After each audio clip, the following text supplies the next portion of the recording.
Bonjour à tous, je suis du coup avec Panella, Philippe, Pierre et Antoine, que je vais laisser se présenter. Bonjour, je suis Pamela Vénin, chef de projet au service des relations internationales à la métropole de Lyon.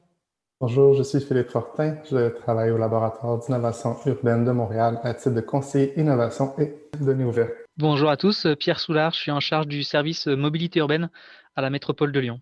Bonjour à tous, Antoine Sautenay, je suis le directeur des affaires publiques de Michelin au Canada et coordinateur de Movinon au titre des affaires publiques. J'interviens au titre de Movinon. Qu'est-ce que c'est Movinon? C'est un écosystème de la mobilité durable. Et c'est une initiative qui a été créée, inspirée par le groupe Michelin, mais qui est maintenant partagée avec d'autres entreprises et qu'on a créée en 2017 avec un sommet qui a lieu à Montréal.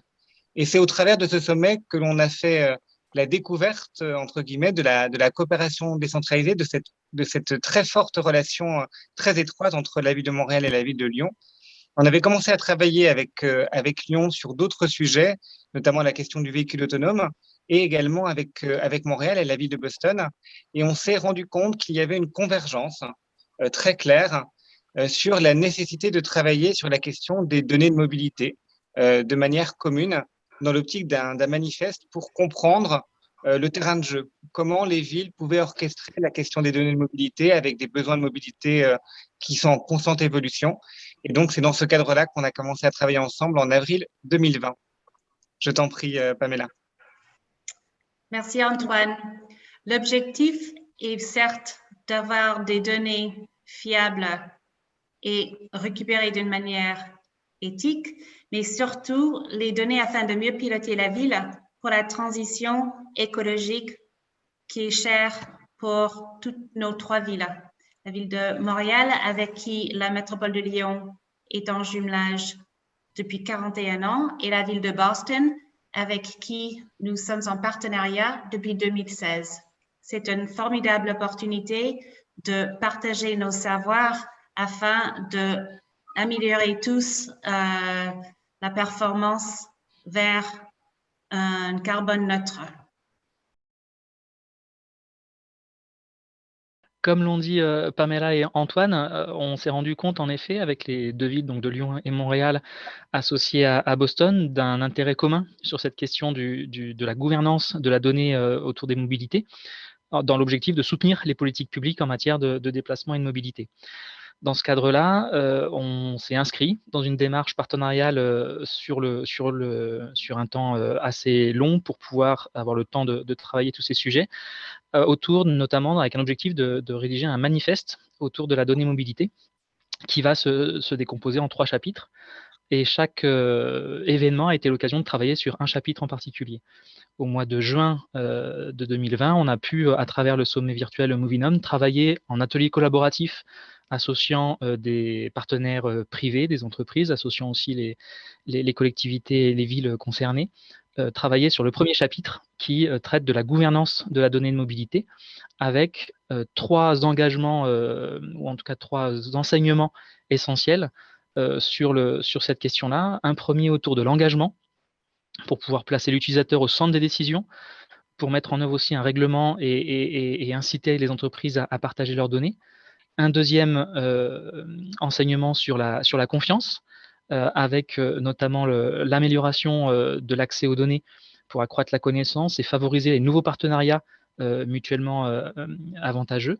Et enfin, le dernier point sur le cadre de la gouvernance qui concrétise et qui formalise un peu tous ces accords pour se positionner, nous, collectivités, en tant que protecteurs de l'intérêt collectif et de l'intérêt collectif, de travailler sur les accords de partage de données en définissant clairement les rôles de chacun et les utilisations possibles de ces données. Et enfin, créer les conditions de réussite de ce même cadre de gouvernance pour une bonne application, en tout cas une bonne utilisation de la donnée au service de la politique de mobilité. Oui, bien sûr. Donc, pour faire suite au chapitre 1, nous avons organisé dans le cadre des entretiens Jacques Cartier 2 demi-journées d'activités qui tournaient autour de la thématique des données urbaines de mobilité et éthique entre eux et valeurs et intérêt général. Donc, dans le cadre de ces 2 journées-là, on a aussi introduit un nouveau partenaire, donc l'Université de Lyon avec nous, pour aller chercher un petit peu ce côté académique que les entretiens de Jacques-Cartier nous permettent de rassembler facilement. Alors, on est allé avec un format un peu plus classique pour la première journée, avec une présentation d'introduction et un panel d'experts pour un peu mettre la table et inspirer les discussions qui auraient lieu le lendemain. Dans cette deuxième demi-journée, on a préparé 4 ateliers collaboratifs, donc 4 sessions sur des sujets variés, donc toute la question de favoriser l'équité dans les relations entre les différents partenaires, parler des cycles de vie de la donnée pour s'assurer qu'on planifie des services équitables, comme ça a été mentionné par Pamela et Antoine, assurer un bien commun et un petit peu le balancer avec la vie privée des utilisateurs et un petit peu démystifier les potentiels pièges qu'il pourrait y avoir ou des embûches qu'on rencontre dans le partage des données. On a organisé donc ces sessions collaboratives-là avec des experts autant de la France et du Québec, la Fabrique des mobilités, la Métropole de Lyon, la Ville de Montréal, Polytechnique Montréal et le Centre national de la recherche scientifique. Et on en a ressorti plein de résultats qui sont vraiment très intéressants en 3 grandes catégories, si on peut dire. Donc, la première qu'on a identifiée, c'était un peu favoriser l'inclusivité. Donc, non seulement s'assurer que les services répondent à l'ensemble des besoins de la population et s'adressent en fait à toute la population, mais aussi s'assurer qu'on collecte les données qui sont nécessaires pour aller analyser et dresser un portrait global de ce qui se passe sur le terrain. On veut aussi que les gens remettent en question les différentes données qui existent pour qu'éventuellement on puisse, en fait, parce qu'on sait que ce qu'on mesure, ça devient un peu la réalité sur le terrain, donc on veut s'assurer qu'on est capable de bien représenter cette réalité-là. On veut aussi uniformiser les règles du jeu, donc les règles ne sont pas nécessairement équitables entre le système privé et l'écosystème privé. On veut s'assurer qu'on crée un environnement qui est propice à l'innovation, puis avoir une saine compétition entre les différents acteurs, et aussi s'assurer dans tout ça que la sécurité des données des utilisateurs prime sur l'ensemble des activités qui sont faites, ce qui mène à la 3e catégorie ou la 3e grande thématique, qui est la protection de la vie privée. Les données en mobilité sont quand même très sensibles. On peut, si on les utilise à mauvais escient, suivre quelqu'un, même identifier des personnes. On veut s'assurer que les gens comprennent la notion de consentement lorsqu'ils partagent des données et la restreignent dans le temps. C'est un peu les conclusions qu'on a tirées de ces 2 demi-journées d'activité. Je pense que Pierre, effectivement, a bien évoqué la dynamique dans laquelle on se situe. Chapitre 1, évoqué par Pierre. Chapitre 2, évoqué par Philippe. Et donc, on est là aujourd'hui dans le lancement du chapitre 3 que l'on va lancer lors du sommet Moving On du 1er au 4 juin 2021. Et l'idée, c'est de donner une coloration davantage secteur privé au sujet des données de mobilité autour d'un cas d'usage sur la question des données de mobilité et de la gestion des voies de rive. Et c'est un sujet que l'on a commencé à travailler, à designer les contours avec le groupe Soprasteria. On va lancer donc un call to action, comme on dit, lors du sommet Moving On, pour travailler ensemble au deuxième semestre 2021, pour ce chapitre 3 du manifeste sur les données de mobilité. Ce type de collaboration entre villes est toujours très intéressant pour nous sortir un peu du quotidien, pour prendre du recul, pour pouvoir aussi bénéficier des réflexions et des avancées qu'ont pu faire les autres et cumuler ça avec notre propre vision des choses, ce qui permet au quotidien après d'être plus opérant et plus pertinent. Donc à partir de là, le travail qui peut être engagé et donc les résultats de ce manifeste vont trouver des déclinaisons très opérationnelles dans l'exercice de nos compétences en matière de mobilité sur des territoires comme les nôtres. Je vais aborder aussi dans le même sens que Pierre. De notre côté, à la Ville de Montréal aussi, on trouve une très, très grande valeur à tous ces partenariats, ces échanges qu'on a avec les autres municipalités.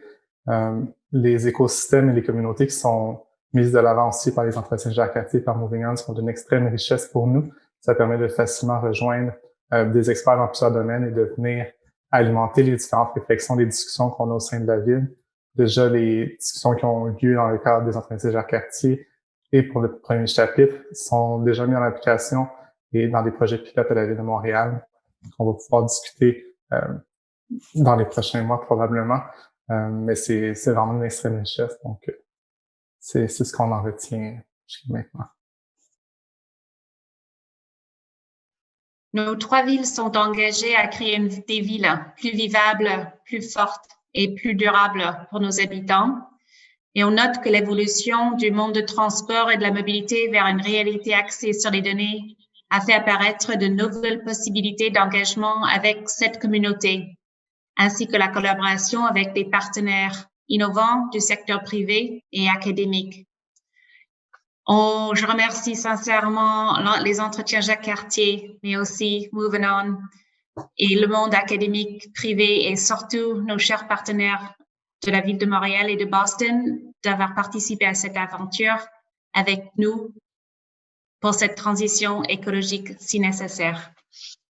Bon, au nom de l'écosystème Moving On, je tenais à remercier les 3 villes qui ont été impliquées. Évidemment, à titre principal, la ville de Montréal et la métropole de Lyon pour leur engagement continu. On voit bien que depuis avril 2020 jusqu'à maintenant, c'est un travail très étroit. Donc, on est extrêmement content de ce travail ensemble. La ville de Boston, bien sûr, c'est un travail entre 3 villes. Et puis, l'ensemble des acteurs qui ont été inclus au fur et à mesure de la démarche. Le secteur privé à tous les niveaux, aussi des opérateurs de mobilité, le monde académique. Et donc, l'idée, c'est effectivement, donc, y compris l'Université de Lyon, l'UQAM, Polytechnique, comme l'a évoqué Philippe, mais cette idée de pouvoir arrimer avec nous le secteur académique, le monde privé, grâce aux 3 villes, a été extrêmement précieux. Merci beaucoup.